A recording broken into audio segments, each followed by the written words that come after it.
And we're live. Okay, great. Good morning, everyone. Thank you for joining today. Today's hearing is the Coastal Permit Administrator hearing for February 22nd, 2024. I'm Julia Krog. I'm the Planning and Building Services Director, and I am the Coastal Permit Administrator today for this hearing. So I'm going to go ahead and call the meeting to order at 10 a.m. And clerk, has there been proper noticing? I'll notice all matters have been properly noticed. Thank you. So moving on to the regular calendar, I am going to reorder the agenda a bit today, and I'm going to take cases 3B and 3C first, and then we'll come back to 3A, and then here 3D and 3E.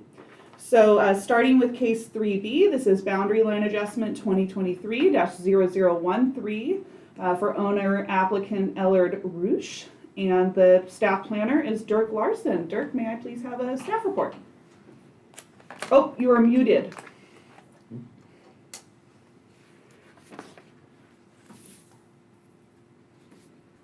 Sorry about that. Let's start over. I first want to point out that a memo was prepared for this particular project and uploaded to the website. In short, I just wanted to make a few corrections to some of the language in the staff report and performed additional analysis in regards to one of the existing lots and its current configuration and whether that could be developed. That is kind of analyzed and discussed in this memo. This project is in the coastal zone. Let's see. And they are, so both lots are designated remote residential 40-acre minimum. And as highlighted in the memo mentioned, lot 1 is currently legal non-conforming, based on the zoning district. It's about 2.3 acres. This proposal before you today would transfer approximately 76 acres from lot 2, currently about 116 acres, to lot 1. And it would bring both parcels into compliance with the minimum parcel size requirement for the zoning district. This project was referred out to all responsible agencies on June 16th. Staff received no comments. It is categorically exempt from CEQA under section 15305 of the California codes. It's classified as minor alteration of land use limitation. There is no new development proposed in the future, but in the future, if there is, a coastal development permit would be most likely required, which may include additional studies to determine any potential impacts to ESHAs, sensitive areas in proximity to the subject. This was also presented at subdivision committee hearing on February 8th. At which time no conflicts with the Division of Land Regulations were identified. The project's consistent with the goals and policies of the coastal element, as discussed in the findings section of the report, the staff report. It's also consistent with the general plan and zoning for remote residential. Staff is therefore recommending the Coastal Permit Administrator approve the project based on the findings and conditions of approval contained in the staff report, and available for any questions. Thank you, Dirk. I have no questions at this time. And so next I'm going to look to see if we have the applicant or agent on the line. And it looks like we do have Vance Ricks on the line. Vance, we've just brought you over. Please unmute and let us know if you have any comments regarding this item. No. Hi, Julia. No comments unless you have any questions. No questions. So thank you. And next I'm going to go ahead and open up the public hearing, and we'll see if any individuals of the public wish to provide comment on this item. We have no members of the public in the room, so if there's any members of the public on Zoom that wish to speak on this item, please use the raise hand feature and we'll go ahead and give you permission to speak.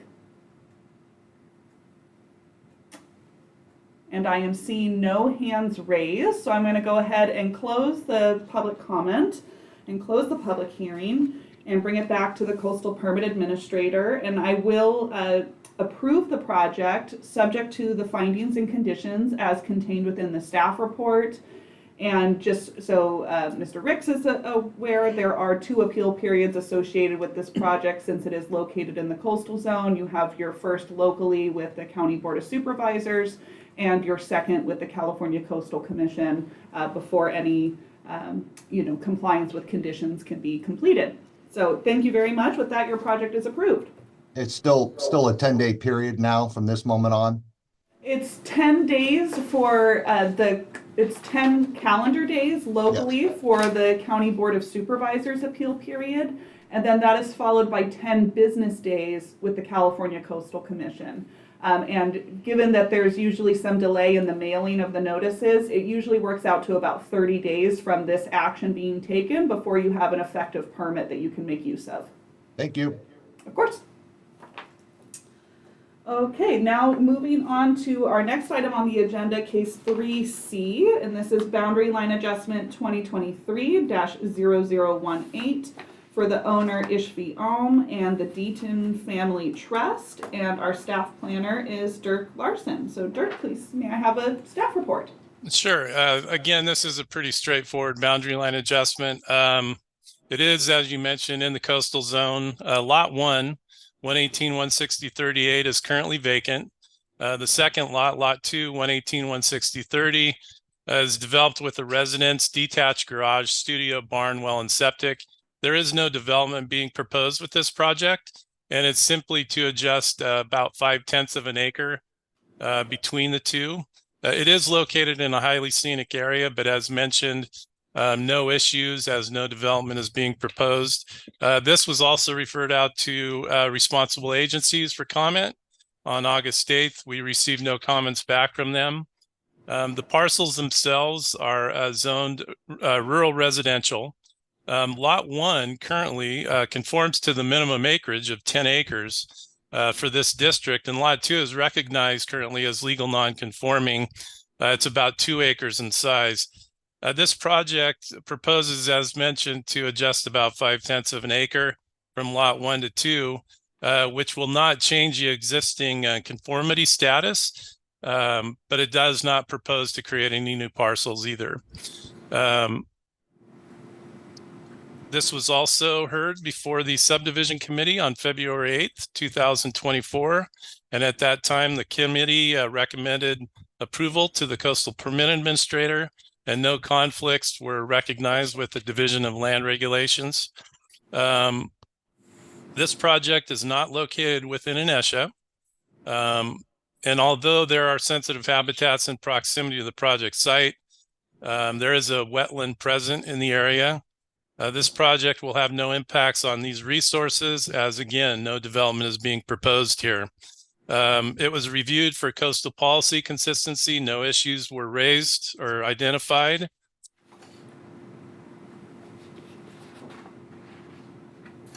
And again, this one is categorically exempt under Class 5A under the California Code, Section 15305. This is also a minor alteration in land use limitation. Therefore, no further environmental review is required. It's consistent with all the applicable goals and policies of the coastal element, and staff and findings on those policies are included in the staff report.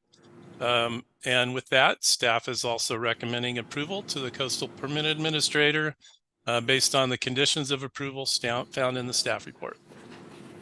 Thank you for that report. And I see that our agent on this application as well is Vance Ricks. Mr. Ricks, do you have any comments regarding this application? Good morning again, Julia. No, I do not have any comments other than thanking Dirk and staff for bringing this forward today. Okay, great. Thank you. So I'm going to go ahead and open up the public hearing and see if there's any members of the public who wish to provide comment on this item. We have no members of the public in the room here, so if there's any members of the public that wish to speak on this item that are on Zoom, please use the raise hand feature. And I am not seeing any hands raised, so I'm going to go ahead and close the public hearing and bring it back to the coastal permit administrator. And thank you, staff, for the staff report and the thorough review of the application. I am going to approve this project subject to the findings and conditions contained within the staff report. And similar to the prior project, this has the same 2 appeal periods associated with it. So roughly 30 days from today, the applicant would have a final and effective approval. So thank you very much for your presentations today. Thank you. Thank you. Okay, and so now we're going to go back to case 3A, which is Coastal Development Permit 2021-0011. And this is a continued item from the January 25th, 2024 Coastal Permit Administrator hearing. Since I was not the Coastal Permit Administrator at that hearing, I do want to state for the record that I have reviewed that hearing, all public comments made at that hearing, as well as the action by the Coastal Permit Administrator on that day to continue the item, and all correspondence that have been submitted both for today's hearing and that prior hearing on January 25th. This project is for owner applicant Truly Lee and Yoshiyuki Karahashi. I'm apologizing if I butchered any names there in advance. And the agent is Wind Coastal Planning and Biology, and our staff planner is Keith Gronendijk. May I please have your staff presentation? Yes, good morning. This is Keith Gronendijk, planner with Mendocino County. The property is zoned RR5 with an alternate density of a 1 acre minimum. The existing development on the site consists of a 806 square foot single family residence, a 912 square foot second residential unit, a 426 square foot detached garage, a 400 square foot workshop, and another 233 square foot detached shed labeled a potting shed on the site plan. It should be noted that additionally a revised site plan was submitted just recently that adds a 2,500 gallon water storage tank to the property and would be located between the detached garage and the potting shed. A biological scoping and botanical survey report was prepared by Wind Coastal Planning and Biology. The survey did not identify any environmentally sensitive habitat areas that would need protection. As such, a categorical exemption was prepared for this project. Surrounding zoning and land uses are similar in nature to the subject property. The project was deemed to be consistent with the goals and policies of the Mendocino County Local Coastal Program and the general plan as detailed on the staff report.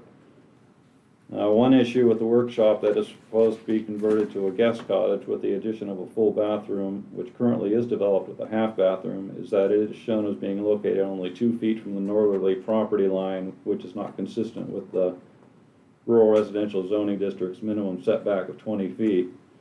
In reviewing the address file for the subject property, a building permit issued by the Mendocino County Building Department in Fort Bragg in 2019 approved a remodel of the subject workshop to add a half bath to the structure, with the Mendocino County Planning Department also approving the site plan. As such, this workshop could be considered to be a legally established structure but non-conforming regarding setbacks. But because the footprint of the workshop is not being enlarged, the full bathroom remodel will not increase this non-conformity. Another issue that is being brought up is that the property does not have a potable water source on their lot, but utilizes a potable water source from a neighboring property. Staff contacted the Mendocino County Environmental Health Department, and a representative stated that there is no well permit or easement information available, and the health department did not request a 17-hour proof of water test as part of a past development application. The representative also indicated that plumbing was approved for the single-family residence, the second residential unit, and the workshop. As noted earlier, staff determined that the project meets the criteria for a categorical exemption from the Environmental Quality Act under Article 19, Section 15303, new construction or conversion of small structures. There have been 2 memos prepared for this project, and they have been posted to the Mendocino County Coastal Permit Administrator website agenda for this item. Staff recommends approval of this project. Okay, thank you for your staff presentation. And we do have, I see Wind Coastal Planning and Biology on the line, so I'm going to go to the applicant agent, and it looks like we have Megan with her hand raised. Perfect, thank you. Do you have any comments regarding this project? Good Good morning, staff, and everyone else participating this morning. My name is Megan Durbin. I'm a planner for Wind Coastal Planning and Biology, agent for the applicant. I'll make a few comments on some of the communications that have been posted, and then we'll free it up for further discussion, as I anticipate there are members of the public who may want to make comment today. Thank you very much, Planner Gronendijk, for your presentation and for the clarity provided on some items that you spoke to. I'm going to speak to my most recent communication from yesterday, which is posted as comment number 3 from me. Those pertain to technical revisions to the staff report. First off, we appreciate the narrative in the visual resources section of the staff report, and just want to make sure it's recognized that this parcel is not actually in an HSA. Some of the language included in that section refers to it as though it is, but it is not in a, highly scenic area was what I was referring to by HSA, of course. The second thing I wanted to note, Keith has already addressed. Thank you very much, Keith, for mentioning the addition of a proposed water storage tank to the proposed project. In previous consultation with Senior Planner Russ Ford, it was communicated that this would not be a significant change to the project and therefore would not need re-referral. So thank you again for addressing that, Keith, and bringing it up for acknowledgement this morning. And then the final comment for now is in regard to the communication I sent last night.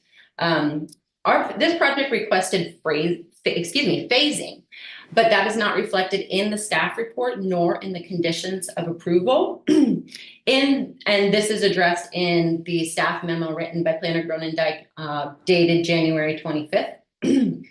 And in that memo, there's just a small typo. It's referenced as condition number 10, but it's actually condition number 3, which states that to remain valid, progress toward completion of the project must be continuous. We have suggested maybe some revisions to the language in that condition to speak to the phasing aspect of the project, or speaking to common law vesting. And I can share screen if it's easier to, discuss some of our suggested language and determine what may be an appropriate revision to that.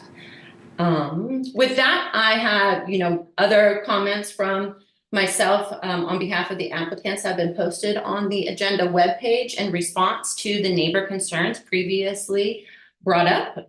So I will leave further comment on that as responses to questions or any comments from staff or anyone else who may want to speak to this.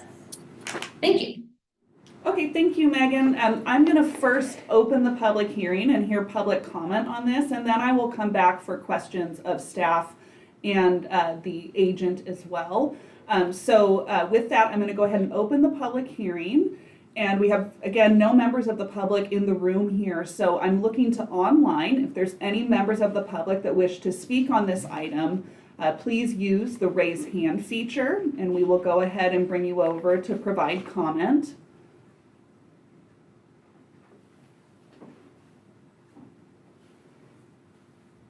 And I'm not seeing any hands raised at this moment for providing, there's now a hand raised. Okay, go ahead, Mr. Pryor.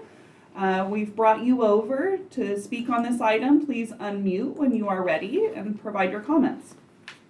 Okay. Are you able to hear me? Yes, we are. Okay, good. I think the neighbor's chief concern is about the intensity of the use of the land and the intensity of the use of the water, which is part of the zoning code. Section 308-035D is defined as a development, and intensity of the use of the land, intensity of use of the water does define what's going on at this property, because there's a single family residence that is proposed to be expanded, which will result in a capacity of increasing transient occupancy at that building to 4. And there's a current secondary residential unit that has a capacity of 4. And then the proposed conversion of the workshop with half bath to a full bath will accommodate another 2 guests. So what we're doing is the proposal of the CDP is 2021-001 basically proposes the allowance of a capacity of 4 transient occupants to up to 10. And that would, to my opinion, it does meet the development of the section 308035 of it increases the use of the land and increases the use of the water. And the wells that were talked about, how the Lee, her parcel does get water from the LaRocco parcel. And so the LaRoccos, myself prior, and Lee, their wells are located within about 100 feet of each other. And so, I mean, the wind submission says, like there's not going to be any increase. It's not going to affect roads, or it's not going to affect use of water. And if you're increasing the number of occupants up to 10 people on that parcel, it is going to impact water use. And in regards to the guest cottage proposal, and they already mentioned that the workshop was allowed to have a half bath installed. And this is what I'm getting out of it, is that the permit that a permit was issued knowing that it does not meet setbacks. And according to section 20.552005 official duties, it says all departments, officials, and public employees of the county, which are vested with the duty and authority to issue permits or license, shall conform to the provisions of this division and shall issue no such permit or license for uses, buildings, or purpose where the same would conflict with the provisions of the division and the coastal element and general plan. So I think that the adjacent properties were all concerned that it seems that building permits are being issued. They're not conforming to this division. And then further development is being recommended as being authorized. And so that's a concern, because there are other structures on this property within the CDP that are being allowed to building permits are possibly going to be issued. And then that's just going to be a pry bar to other further development. And also, I want to address that the guest cottage has already been improved to a full bath without a building permit, and is currently being rented on Airbnb as a guest cottage. And so the owners of this parcel are receiving compensation for that guest cottage. And according to zoning code 20-308-050, it says that a guest cottage cannot be used for compensation. I mean, that's what the definition of a guest cottage is. It's like if your mother-in-law or a family member or somebody is going to visit with you for maybe a week or a weekend or something, you have a location where they can stay. And so according to that code, that building can, if it's approved to be a guest cottage, I want it noted in writing in the coastal development report that it can't. I want the owners of the parcel to understand that structure cannot be used for compensation. And I guess that ends my verbal response.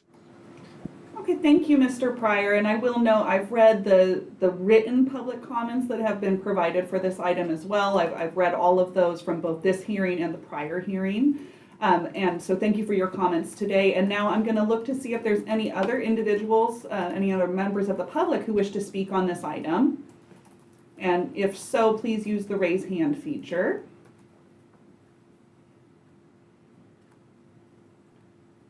Okay, I'm seeing no other hands raised at this time. So I'm going to go ahead and close public comment here and bring it back to the Coastal Permit Administrator. And so I do have a few questions from after reading through the public comments submitted and hearing the verbal testimony both today and at the January 25th meeting. So my first question is going to be to staff. I want to confirm the workshop structure that's proposed to be converted to a guest cottage.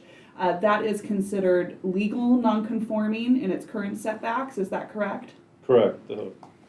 I have the building permit application Yeah. that was approved by the planning department back in 2020, and the site plan is stamped by the planning department and signed off as being okay. As maintaining a legal non-conforming structure. Correct. Okay, good. I just wanted to make sure that that was clarified. So the workshop structure that currently exists that's proposed for conversion is considered legal non-conforming to setback requirements. Thank you. And then my next question is going to be to the agent. So, based upon the testimony we heard today and also the public comment provided, it would appear that the applicant or owner may have done an illegal conversion of the workshop structure to a guest cottage. So I want to verify, is there a full bath currently within that structure? I think I'm still unmuted. Megan Durbin again. It appears as though there is a full bath in the structure, yes. Okay, thank you. And then just so I have it clear too, and this may be first from staff, and then I'd like to hear from the agent as well. How many vacation home rental units do we believe are permitted on this property at this time? There was a Keith Dronendijk staff planner. There was a business license approved back in 2015 for a vacation rental, SFR, and long-term rental. It doesn't really say where the long-term rental would be. I guess it would be the second unit. So there is a valid business license for a vacation rental, and I checked with the tax collector, and they said it was a current application or a license. Okay, excellent. So they're up on their TOTs and everything. So then I'll look to the agent. Is that correct? How many vacation home rentals are currently being operated? Yes, there is the residence, the primary residence that is, the second residential unit, as well as the guest cottage are being rented as vacation rentals. Okay. So, okay, thank you for that. So I want to address a couple of the other comments that were heard from the public, and I of course, staff and or the agent can add any details they wish to this as well, but I want to address the road issue. So, and this is, something that comes up a lot for planning and building services. Road maintenance agreement and maintaining private roads, those are truly a civil matter to be sorted out amongst the property owners that utilize that. So I will not be addressing today any concerns presented regarding the private road and the maintenance thereof. So I just want to make sure that's clear. And then regarding the water usage, we really rely upon our Division of Environmental Health for determining when uses may trigger the need for additional water testing or additional demonstration of proof of adequate water. And I want to confirm with staff that that was not a required condition for this permit. Is that correct? That's correct. Yeah. Yeah. Because my understanding is of the regulations with environmental health, since we have already that there's 2 residences on the property, the guest cottage, since it is, I think as the public commenter stated, truly incidental and subordinate and for guests of the primary dwelling on the property, it really is not an increase in the density at the property such that would trigger any water testing requirements. So with that said, there are several conditions that I'd like to add to today's to the project to address some of the concerns presented. So the first is, I'd like to add a condition which would state the following. Would be condition 14. The applicant shall submit a building permit to legalize the unpermitted conversion of the workshop to a guest cottage within 30 days and obtain said permit within 90 days of the effective date of this permit and diligently pursue said permit to final inspection.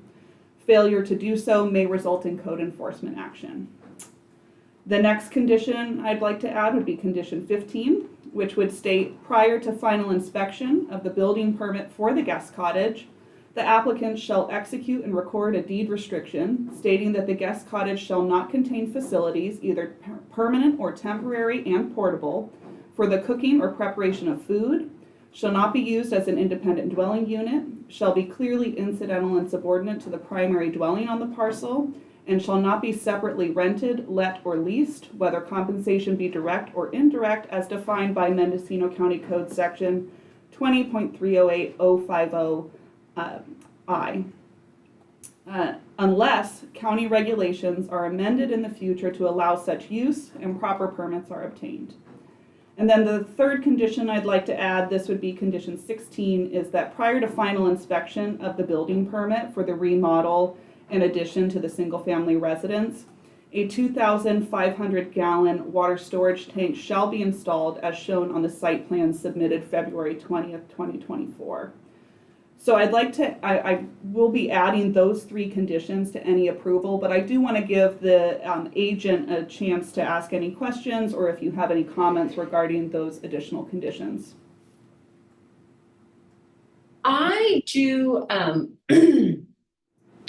you, Director Krog, Megan again. I don't have any questions of substance about those added conditions. That all make perfect sense to me. There is one of the conditions in the original staff report, pardon me while I navigate to where I have that in front of me, noted a required deed restriction for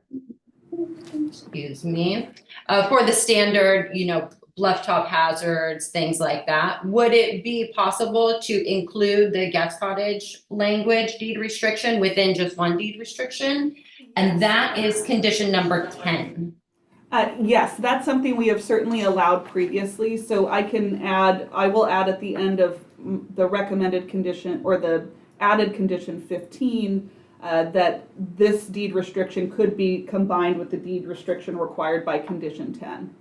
Okay, excellent. Thank you very much for that. Just a matter of logistics. And then, as I noted, those other additional conditions make perfect sense to me. I wonder if what thoughts or discussions we might have about referencing phasing in some way in the conditions or the staff report. So I think, given the concern that I have that it appears that structure was already converted to a guest cottage, I know that the original language that was requested, I don't think would be sufficient at this point with that phasing, because it would speak to only adding the bathroom as part of a secondary phase and not as the primary phase. And so I don't believe that the originally requested, I think in your first memo, condition, I don't think that would be able to work. And so I guess, we have typically included the same condition language regarding vesting on all of our coastal development permits.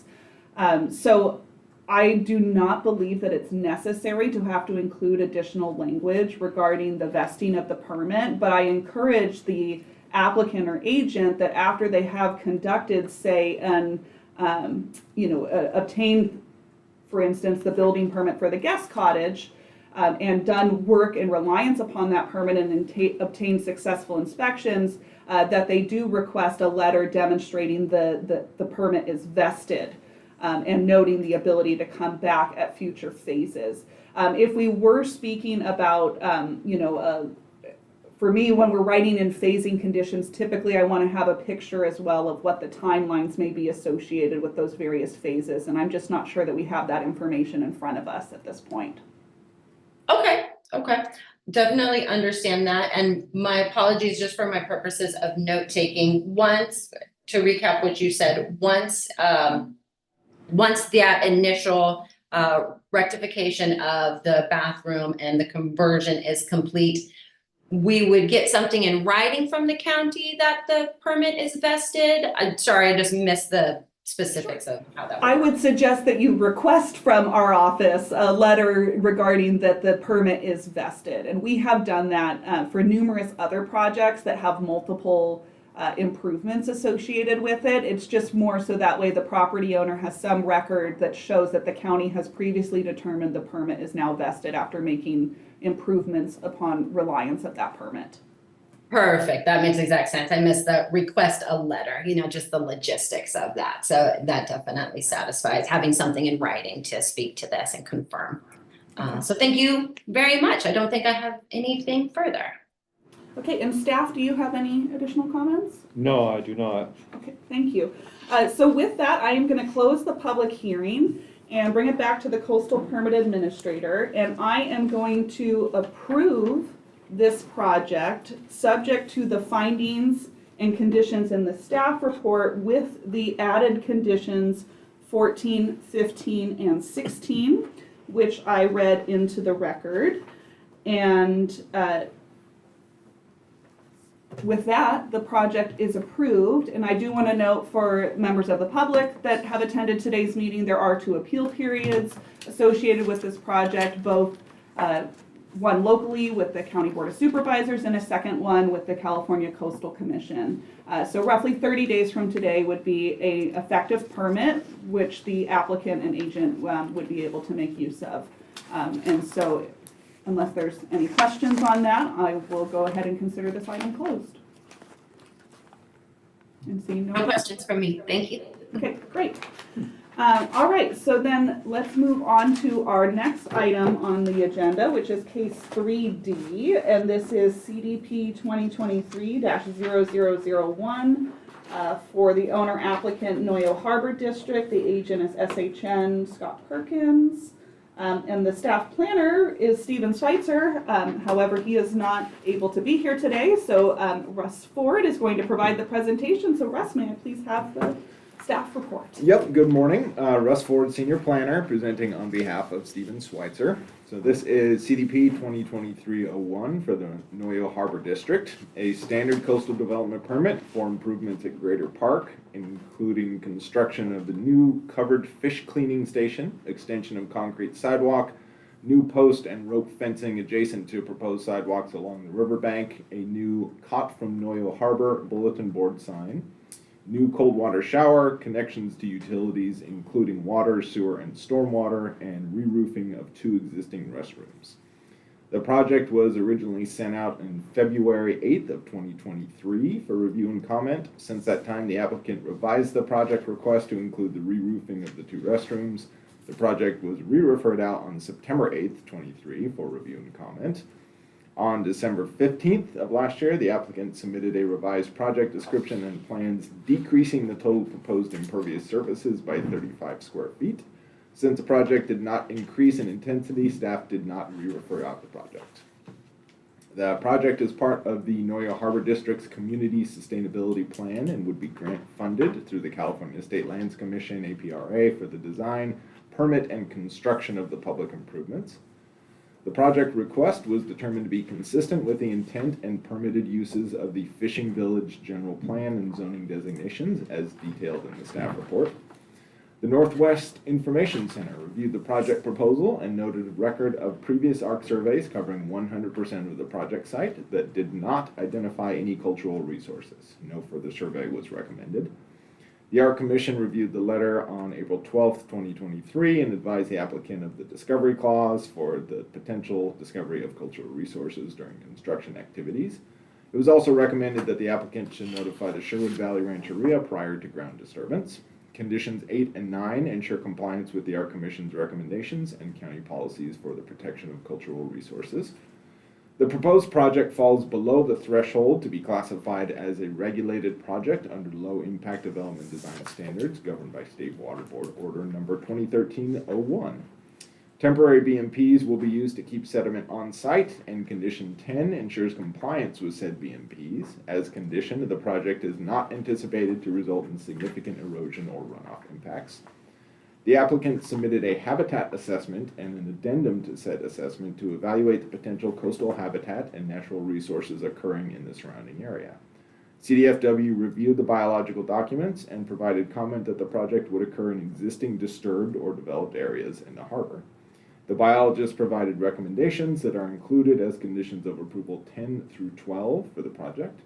As conditioned, the project is not anticipated to alter, affect, or impact the Noyo River or its banks. The project site is in a mapped FEMA flood zone A and tsunami inundation zone, but as proposed, the project is consistent with zoning code section 20.500 for development within inundation areas. Noyo Harbor is currently mapped with multiple coastal public access points. Staff finds that the proposed extension of the concrete sidewalk and the new post and rope fencing adjacent to proposed sidewalks along the riverbank would increase public access and improve safety along the riverbank. Water and wastewater resources for the project site are provided by the City of Fort Bragg. On March 10th, 23, Fort Bragg's Assistant Director of Public Works provided comment that the project would require a wastewater discharge agreement and backflow device on water connections. Following this comment, the applicant coordinated with the City of Fort Bragg to develop a waste discharge agreement. Condition 4 ensures that the applicant shall secure the necessary permits for the utility connections with the City of Fort Bragg's Department of Public Works. And Condition 11 ensures compliance with the city's waste discharge agreement. As conditioned, the project would not impact transportation systems and would be provided adequate utilities and public services. As detailed in the staff report, the project was determined to be categorically exempt from CEQA under classes 1, 3, and 4. The applicant has been provided a copy of the staff report and made aware of the conditions of approval, and staff recommends approval of the project per the conditions of approval in the staff report. Thank you. And I see we have Scott Perkins of SHN, the agent for the project, online. Scott, do you have any comments this morning? Good morning, everybody. Thank you, Mr. Ford, for the great presentation. I want to thank Stephen as well for helping us through the project. The one thing that we'd like to point out, just to make sure that it doesn't cause a problem at the building permit phase, is in the staff report, in the beginning, it mentions the revised proposal where some of the project components and sizes had changed. And as staff determined, it didn't constitute a intensification of the use, so it wasn't referred out. But the plan set as an attachment to the report still shows the previous proposal's site plan. The easiest way to look at that is on sheet C1.1 of the plan set. You can see that the sidewalk is still listed as 5 feet wide, whereas the staff report notes that the proposal was revised for a sidewalk width of 4.5 feet. A lot of these are minor, but I just don't want the planner at the building permit phase to be looking at the site plan attached to the staff report for consistency and miss that there was an updated proposal and updated site plan. So I just wanted to bring that to staff's attention and make sure that won't be an issue. And if it might be, what we could do to resolve that in advance. Any other comments, or is that? Nope, that's it. Thank you very much. Okay, awesome. I'm going to go ahead and open the public hearing and see if there's any members of the public who wish to speak on this item. We have no members of the public in the room. Is there anybody online who wishes to speak on this item? And please use the raise hand feature. And I'm seeing no hands, so I'm going to go ahead and close public comment and bring it back to Coastal Permit Administrator. So quick question for staff. So the concern raised by the agent, do you see any concerns with how the project is currently laid out between the staff report and the attachments regarding any building permits that may come in? If we have the definition in the staff report of those changes, so I think it's technically correct, but I agree that the attachment should reflect the current design. So I would recommend just swapping out the old site plan for the updated one and making that part of the building permit review. So I would suggest that staff do a memo to file, and I will state very clearly that the project that the Coastal Permit Administrator is reviewing is considering the 4.5 foot width of the sidewalk. And I would suggest that a memo to file be done to memorialize that, so future staff will be aware of that, the incorporation of that change that was done, and is reflected in the staff report text. Would you like that to be presented to the CBA or just prepared by staff? Just prepared by staff with the correct site plan attached to it. And I see Mr. Perkins has his hand raised. Please go ahead. Yeah, the one other thing I would note is there are some changes in the site plan that aren't reflected in the narrative of the text. Maybe most obvious is the plan set in the staff report includes a small bioretention facility. And as the staff report concludes, this project is exempt from LID measures because of its size of impervious footprint. So the updated site plan that we sent to staff on December 15th not only has a smaller sidewalk width, but also removes the bioretention. And there's other minor changes to the plans that aren't necessarily reflected in the staff report's narrative. So again, I don't want to rely completely on the narrative for the building permit reviewers review, because there are other changes in the plan set that were sent on December 15th that aren't memorialized in the staff report. So I just want to make sure that the planner at the building permit stage reviews the site plan we resubmitted on December 15th and not the one in the staff report. So I think what I would like to do here is I want to make sure that that site plan is made part of the record here. So what I'd like to do is either if there's a way that we can pull that up to take a look at it, to make sure that that's shown clearly, and then also make sure it gets posted to our website. I think that would help to make sure that it's clear that that's the revised site plan that's being reviewed. So I don't know how easily you can do that. We can either take a break and come back to it, or I can go to the next item and then we'll come back to this one after that. Well, I have the next item too, so that. Oh, okay, so that wouldn't allow me much time. I'm just looking at the file. Scott, do you know what the date was of that revised site plan? Was that the December one? Yeah, we sent it on December 15th, and I can email it to you right now if that's helpful. Yes, I have one that was received. Okay, that was January of last year. Yeah, if you could shoot that over to me, I'll have it right here. Absolutely.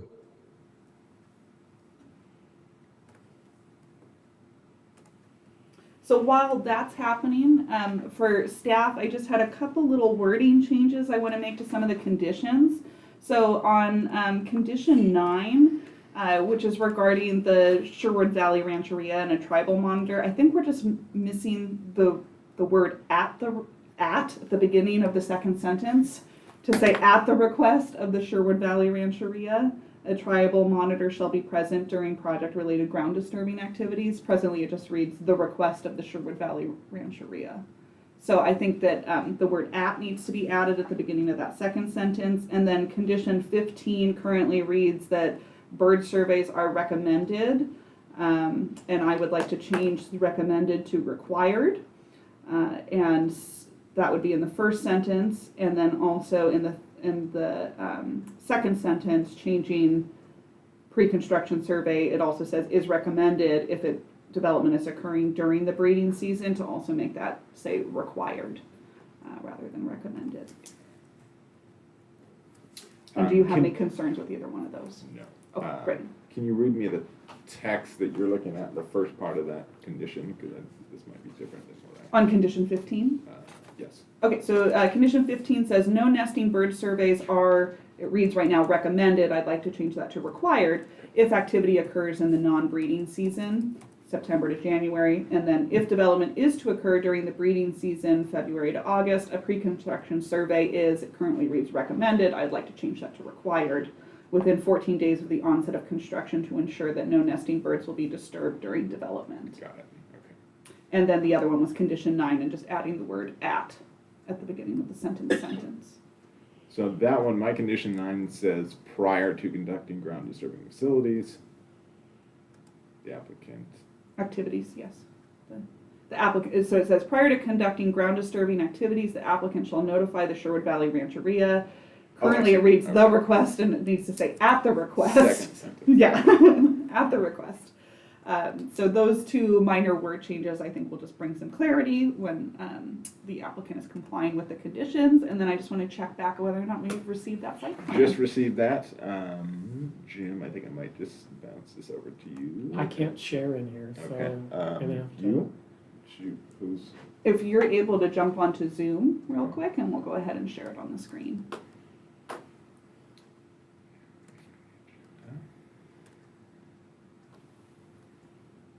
And thank you for bearing with us. And Mr. Perkins, I just want to confirm the wording changes that I am suggesting to 9 and 15. Do you have any concerns with those? Nope, not at all. Thank you. Thank you. Okay.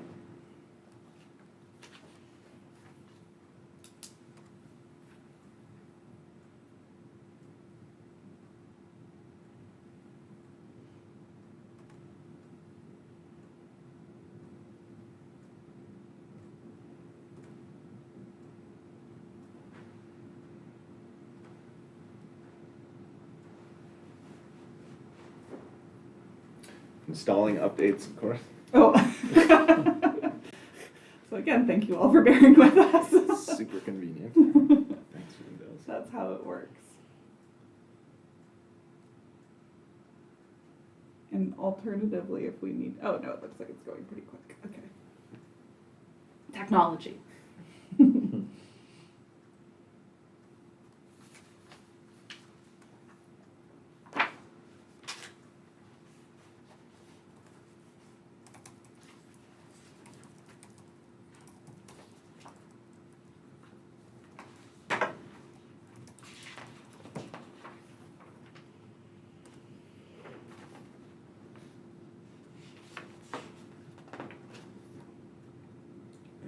Got me there.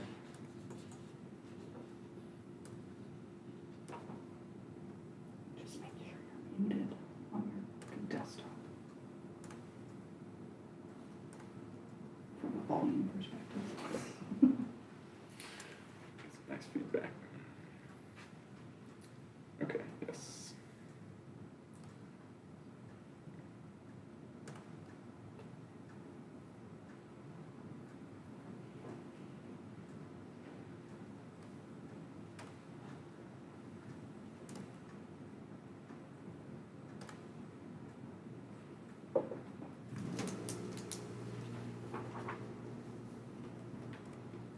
Okay.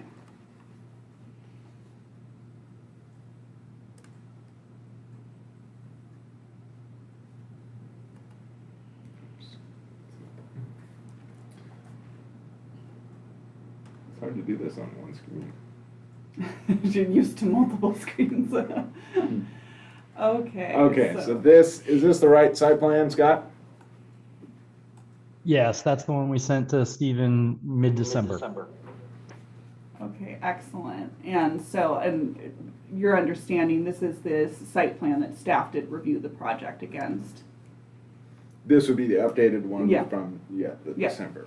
Okay, great. And So if it's helpful, I'm forwarding Russ an email from Stephen verifying receiving that in mid-December. So if it helps you to understand that this is the document that staff reviewed, I'm forwarding that email as well, since Stephen's not here. Thank you. Yeah, and thank you for sending the site plan too, to just make sure we have the right item up here in the record. So it looks largely similar to the one that's within the staff report, but I'm appreciative of making sure we have the correct site plan up there to avoid any confusion moving forward regarding some of the widths and location of development. So with that, I want to make sure that we get this posted as well to the public webpage.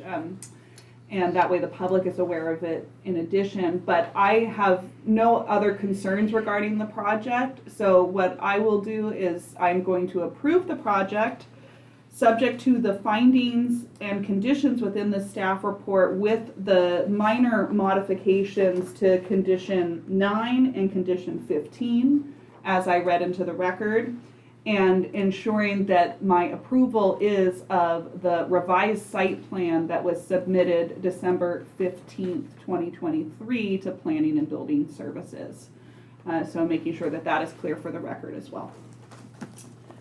So with that, the project is approved, and again, 2 subsequent appeal periods, the first with the local board of supervisors and the second with the California Coastal Commission. So roughly 30 days from today should have an effective permit if no appeal is filed to make use of.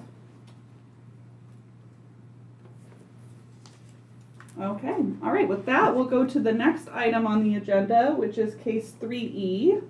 CDP 2023-0021, and that is for the owner applicant Sally Benson and Terry Searles, and the agent Wind Coastal Planning and Biology, staff planner again Stephen Schweitzer, and I'm going to go ahead and turn it over to Russ Ford for the staff presentation.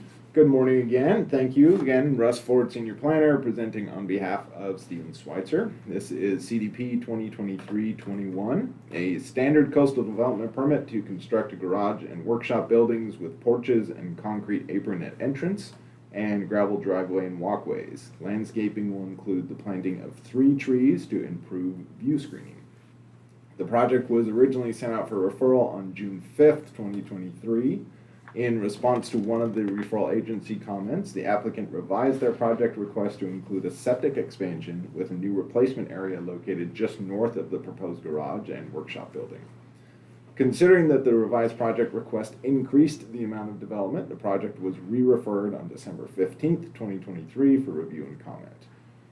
Previous archaeological and biological surveys with the related applications on site covered 100% of the project area. The applicant supplied an updated biological letter, which CDFW reviewed and provided comment as detailed in the staff report. As proposed, the project is not anticipated to result in a take on any coastal habitats and natural resources and is consistent with the policies of Coastal Elements Section 3.1, as well as the requirements of County Code Chapters 20.496 and 20.532.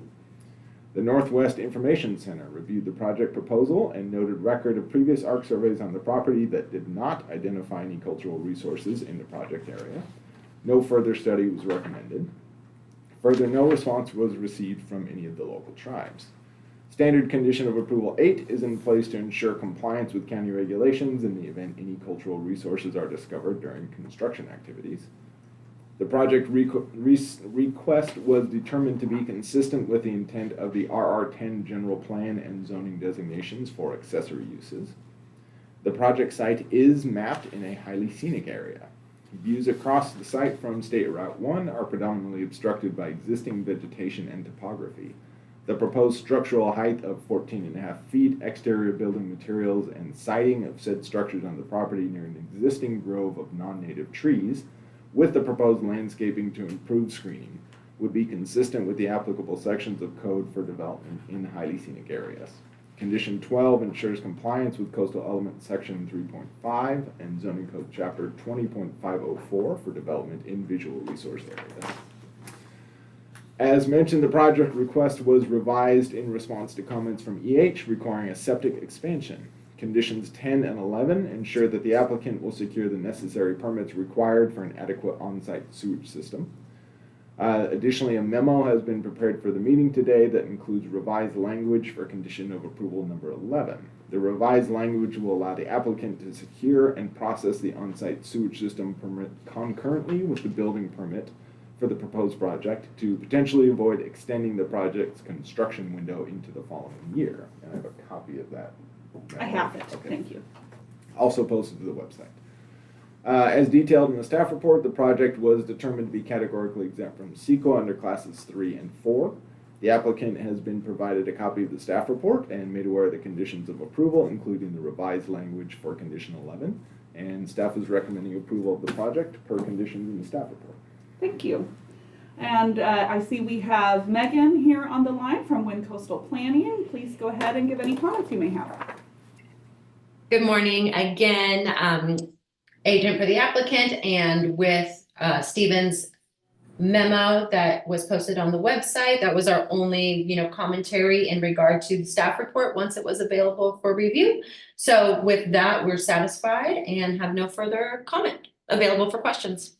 Okay, wonderful. Thank you very much. I'm going to go ahead and open the public hearing and see if we have any members of the public who wish to speak on this item. Again, we have no members of the public in the room. If there is any members of the public who wish to speak regarding this item on Zoom, please use the raise hand feature. And I am seeing no hands raised.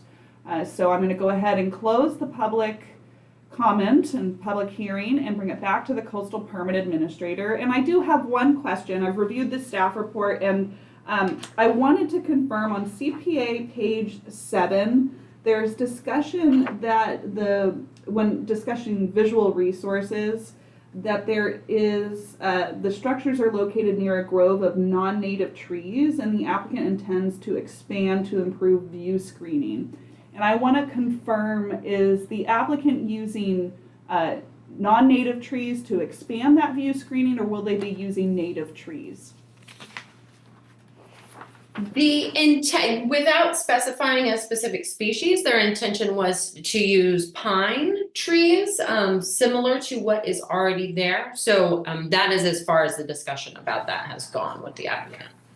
Okay, so what I would like to do, I have no other concerns with the project, but just because we want to make sure, often we want to make sure that plantings that are happening, especially in that in our environment, we want to encourage the planting of native trees. So I would like to add condition 13, which just states that the planted trees shall be native trees, and leave it at that. So it does leave the flexibility for the applicant to decide what native trees they would like to plant, but would like for those species to be native species rather than non-native.